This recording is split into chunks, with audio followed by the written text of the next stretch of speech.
Hey everyone welcome back to my mini blog. आपन जब देखिले ऑफिस आज बॉक्स बस कहीं जाने वीडियो लास्ट देखूँ तो ये सकाल 9टा पाखे मुझे ऑफिस से पहुँच जाइए। सिस्टम लॉगिन कर सारापर जाइए ब्रेकफास्ट करने कैंटीन को।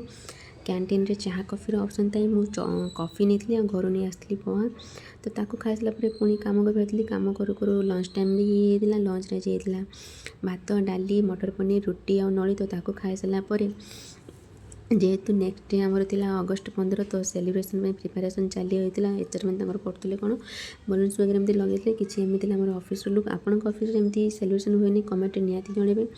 तापर जहाँ पुणी काम स्टार्ट होता काम कर 3:30 पाखापाखि होता पुणी कॉफी आसिक पहुँच जाता। जेहेतु ऑफिस न्यू से अल्प अल्प वीडियो नौ तापर से बॉक्स अरेंजमेंट वगैरह करते बाजुला सब तापर से सब आसला लगाड़ कर सारापर ऑफिस घर आसिक पहुँच जाइए।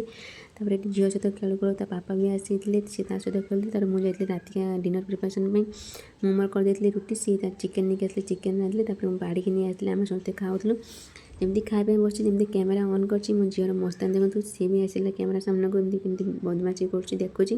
ता भर प्लीज मो चैनल सब्सक्राइब कर दिखाँ पुणी देखा नेक्स्ट वीडियो बाय बाय।